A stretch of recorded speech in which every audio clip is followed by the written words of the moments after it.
Hello everyone, this is TNA Impact Wrestling Star Rockstar Spud, and you are watching Media Spotlight UK.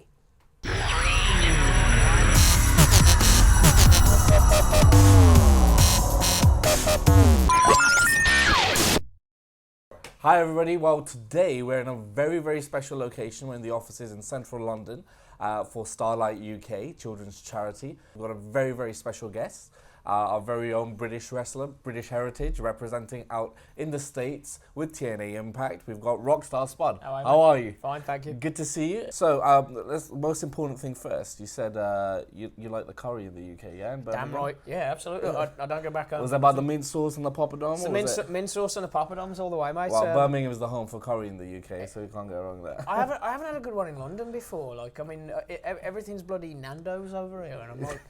Well, talk to me after, I'll take you to different places. I know my curry, so it's not a problem at all. So, TNA, we've got a tour coming up in January, is that right? Looking forward to that? I am indeed, mate. We're going to be in Manchester on the 29th at the Manchester Arena. The 30th of January, we're going to be at London's Wembley Arena, as always. The 30th is my birthday. I'll be 33 years old, so... I'll forget that then. Bring gifts. And then the 31st of January, we're going to be in my hometown of Birmingham, and I'm so excited to be going back. It's the first time in 2 years.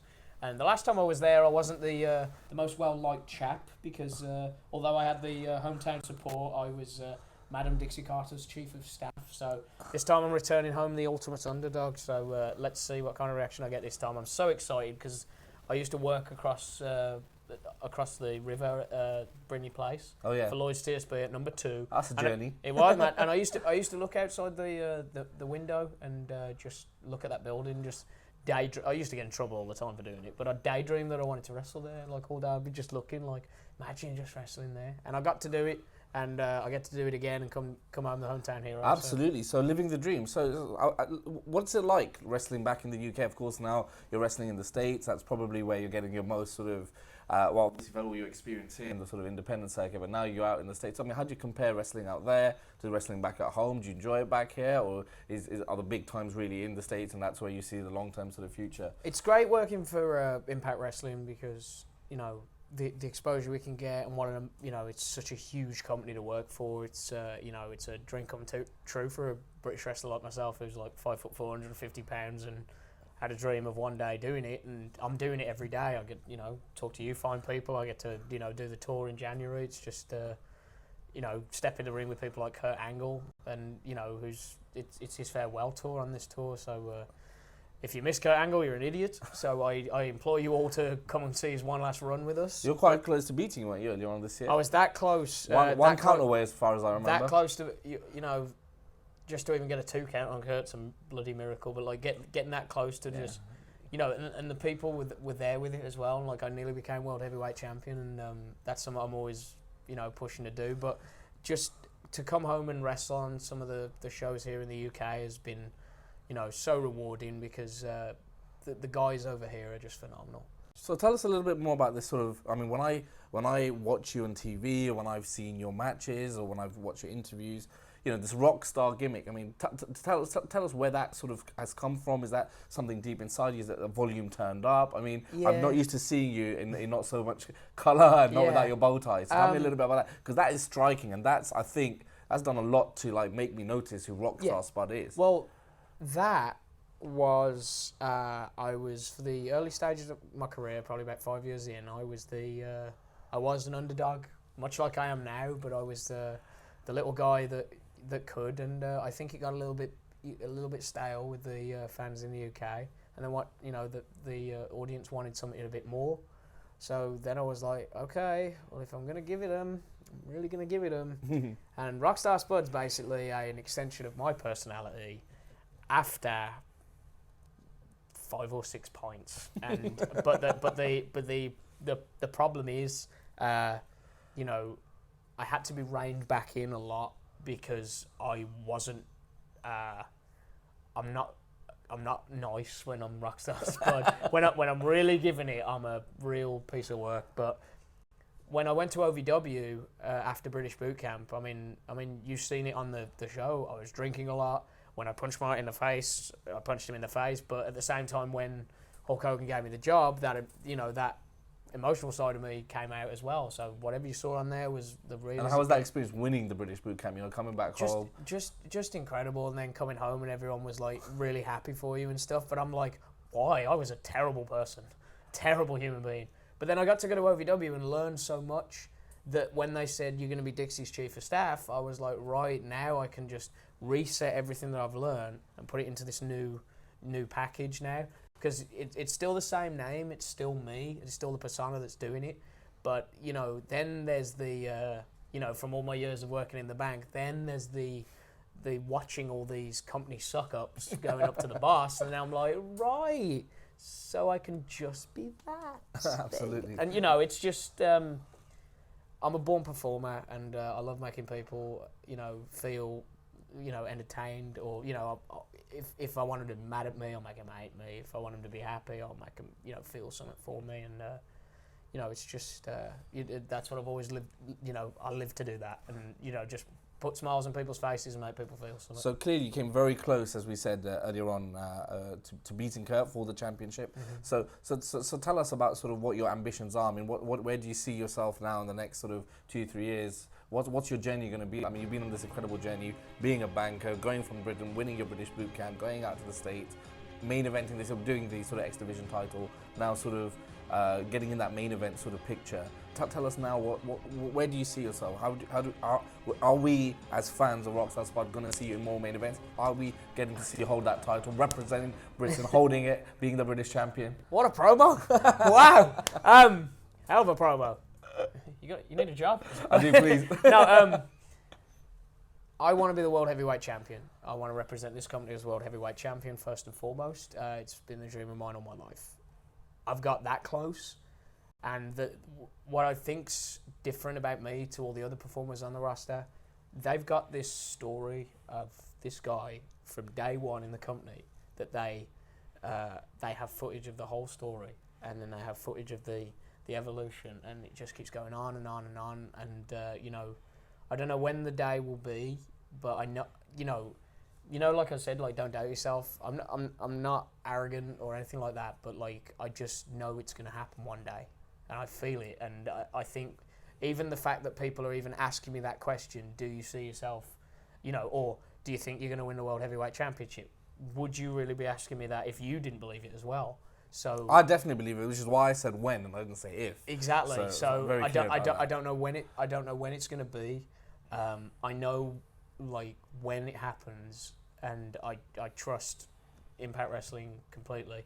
I know that when it happens, it will probably be one of the best stories that the company's ever produced. So tell me this: when you were that child, when you were thinking like, this is my dream, this is what I want to do, when you were watching that screen, who were the people that inspired you? Who were your biggest inspirations? Just honestly, the usuals, and I think you only really appreciate how much a performer affected you when they're no longer with us, sadly. You know, your Hulk Hogan's, your Ultimate Warriors, your Roddy Pipers, your Dusty Rhodes. Hogan's still with us. Yeah, Hogan's still with us. And then you've got, like, I mean, meeting Hulk as well was just, like, an incredible thing for me. Like, you can see the smile on my face just meeting him and Sting. You just you can see it on my face. I'm just the biggest wrestling fan of all time. And, you know, no one knows more about pro wrestling than me, or Mike Tenay or Tommy Dreamer. It really is the case. I'm an almanac. I'm pathetic.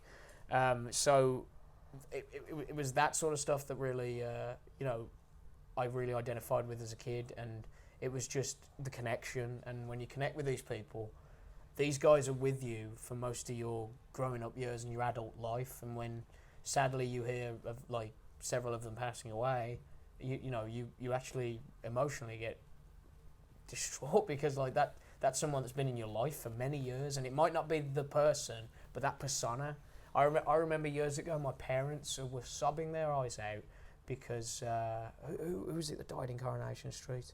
I think one of the actors had died in Coronation Street, and they were sobbing their eyes out, and I'm like, what are you crying about? And they went, she's been in this family a lot longer than you, son. And I'm like, this character, and I'm like, that's incredible that, you know, they could feel so much, and just for a character, and but that's what we are. We're, you know, an episodic television show, soap opera, just like a Coronation Street or an EastEnders. So absolutely, you know, it's just incredible to see that. So one of the things that makes you that character, aside from your in-ring persona, aside from your performance, your athleticism, is your promo skills, and clearly that's been a real big advantage, seeing you sort of blossom out there using your promo skills. I mean, have you modeled that on anybody? I mean, where does that come from? Is that the volume sort of turned up? And I mean, today, I mean, I guess there's always that debate with whether you go to the Smarks or you go online or the viewers. I mean, you know, what's more important? What do you feel is? I mean, are they equally important, your in-ring work and your promo work these days, or do you think one might be better than the other? I mean, how do you kind of see that debate? I think they're equally important, but I truly believe that people pay to see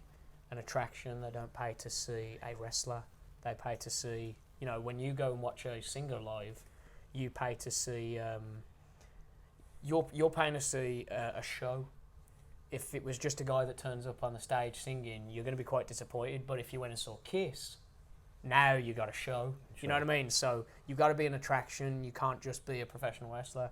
You've got to be able to just entertain people all over, from your entrance to the moment you get in the ring to the moment you pick up a microphone. But how much time and preparation goes into that? I mean, that's the kind of the thing that we promo? we take that for granted, right? We think we've given you a mic and you're just speaking, and you've either got it or you don't. But clearly, like anything, it's a craft, it's an art. I mean, it's a craft, it's an art, and you have to watch, but you have to make people feel something. And I remember all the ones that made me feel something, and it was the way they project their voice, and it was when they project their voice. And it's like, the time I'm talking to you now, by the time I finish this promo, just stuff like that. You know what I mean? It's just the way you project your voice to make your point, because even that guy that was behind the camera then, he wasn't paying much attention, but as soon as you raise your voice at a certain point, it gets you. Yeah. But there's an art to it, and it's making people believe, and there's something about a promo that can make you believe more than anything, and it's got nothing to do with your mouth, and it's your eyes. And if you believe what you're saying and believe what you're doing in your eyes, that's when you're sold, because you know that person's not lying to you. This person believes every little word that they're saying, and that's when you believe, well, right, here's my money. You know what I mean? One of my favourite moments was the Manchester show last year, where it was me and EC3 in the ring, and we're cutting a promo, and literally it's what they call back in the day of selling the town or whatever, but we're in the ring when we're talking to each other about, think about this match, hair versus hair, how many, but we made you care about someone getting their head shaved, but it wasn't just that, it was two people, one who was always a good person to this guy, and this one that's just a scumbag now, and it was love and hate, and we made you care, and that's what we had to do. We had to make people believe that I could beat him, and that's what they wanted to see, and that's what we got on the day. And like those little things that matter, like when I exchanged the X Division Championship to Kurt Angle, that promo is me saying to you, I could be the World Heavyweight Champion.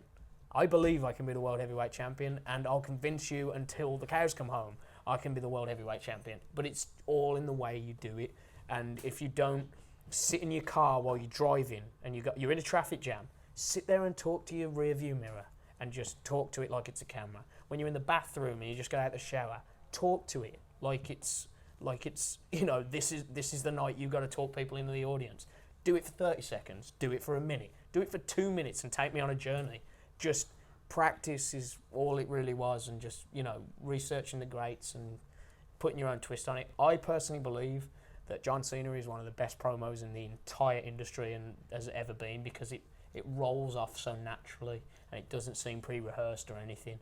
And when he gets you, he's one of the ones I've watched many times. He's just that good. I firmly believe that Hulk Hogan was one of the greats. I think Roddy Piper was such an incredible talker in regards to how he spoke, because it was so off the cuff, and it was actually just like watching someone rant, but when he wanted to sell the town, he would, because that day Hogan, you know, just stuff like that. It was just so good, so good. Dusty Rhodes, incredible. Hard Times promo, everyone goes on about, but watch Dusty try and sell a town when he's got that 30-second window and just trying to get people to get to the Omni, baby, the Omni on the 23rd. Just all that sort of stuff was what got me. Rock and Roll Express, Ricky the Dragon Steamboat, Randy Savage, just all that stuff. Those were the little things that got me. Like, okay, how are you going to get me to part with my money? 30 seconds. Take my money. So yeah, I mean, talking about TNA right now, obviously you've had that matchup with Kurt, which is clearly a big achievement. I mean, how was that experience? Let's talk about that. How was working with Kurt Angle? Amazing. He was such a giving person. just to know that your timing is just the same as the greatest of all time, and the performance as well, and like what we put together, he let me go forth what ideas I had, and obviously I've watched Kurt Angle since I've been growing up, so I just know everything that he does, and he was just so giving in that respect as well. To then tell that story that we did, and when Kurt's got the ankle lock on me, and I'm in it, and I'm refusing to tap, and everyone's like, Willie, just making them believe. But I got that close, and no matter what, it was that when I finally tapped out, everyone was like, whoa. And that relief of like, well, he nearly did it. And that was what was so gracious about Kurt when he picked me up, and was just, you could see it on camera when he was like, he raised my arm and just was like, he's really good. And he got that close, and like he nearly slapped my ankle. That's why I took my boot off. I'm like, ah! But it was just to be able to tell that story of like, no one expected me to win, but such a fight, and I'd love to do it again. And I think the best atmosphere for Rockstar Spud and Kurt Angle again would be in Birmingham. I mean, oh my God, it'd be you've got the biggest hometown, the biggest hometown hero on the Impact roster, and then you got the greatest wrestler of all time on the Impact roster, and just I think it'd be off. I was just gonna say that Kurt Angle, best of all time for you. In ring, absolutely. Kurt, believe it or not, Kurt used to entertain me the most when he was just a big geek, but you got to remember Kurt's an Olympic gold medalist, and he's an absolute danger to all of us. So you never know when the cyborg's gonna come on and must destroy ankle. You just never know when it's gonna happen. And so who else can we look forward to? I mean, who would you like to meet up? Aside from Kurt, you've obviously had that already this year. Who else have you got your eyes set on? Is there anyone you haven't worked with that you really like to work with? I mean, Eric Young, I've always wanted to step in the ring with and have a proper knockdown drag, and not just a match. I like the emotional. I know writers and wrestling you have to invest television time in these performances and stuff, and these long-term storylines. But I really believe the biggest success was in the hair versus hair with me and EC3, and that if you look at it was a long 2-year story, but when it became about me and him, it was a long 5-month progression, and people really invested in that and tuned in every week to see what would happen next between the two characters. Who's to say we won't see Rockstar Spud and EC3 in the ring again at Wembley? Who knows? I'd like that, because blood was spilt and heads were shaved, and it doesn't have to be mine this time. So we will see. Bobby Roode's another one I'd love to get in the ring with as well. He's just so accomplished. I mean, yes, I'm reeling off all the big names, Kurt, EC3, Bobby Roode, but like, these are the guys that I see myself in the ring with. You'll be in the main event for the next 3 years. I want to be in the main event, so I want to be in there with the main players and prove myself every time. And this is the thing. When they put me in there with EC3, when they put me in there with Aries, when they put me in there with Kurt Angle, I've proved that I can go with the best. That there's no risk with me anymore. You can do that. So absolutely. So just want to talk a little bit about your journey. Obviously, you were on the independent scene over here in Britain. How has that prepped you for wrestling out in the States for the big time? I mean, was that the natural sort of journey? I mean, is that the route to take, or should you have gone out there early? I mean, how do you kind of see how you were prepped? What prepped me the most was my trainer. It's Barry Sherrill-Lambus, and he used to be the editor for the old FWA television show, and my trainer was an editor. He's had one match. It was against me. And do you win? Yeah, absolutely. Of course. Don't do jobs, boys. No, not in England. I'm like Brett. But it's like he prepped me for how to work a television camera, how to work hard cam, how to run the ropes for television, how to work a ring cam, how to sell for sympathy, how to work a camera for that sympathy and stuff like that. That was he invested a lot of time in me, and I'm forever grateful for what Barry did for me. What we're here for today, I mean, I don't want to forget that we're here at our Starlight sort of office. So tell us a little bit about that tie-up that you've got at the moment, what work you're doing for them, we've got a lot of stuff lined up. We're going to be doing some Starlight Escape Days, which I'm really looking forward to, and that's just where the kids get to come and congregate with all the ambassadors and all the members of staff here at Starlight, and they're called wish granters. Like, got a cool job that is, like. And I met them all today, and I go, you're essentially like like genuine fairies. You're wish granters, and you're getting these kids to do whatever they want, because that's their wish, and that's what's so cool about this place. There was one little girl that just wanted to be a princess, just to be a princess, feel like a princess. So she went out for the day, and when she come home, her bedroom had just been decorated to be a princess.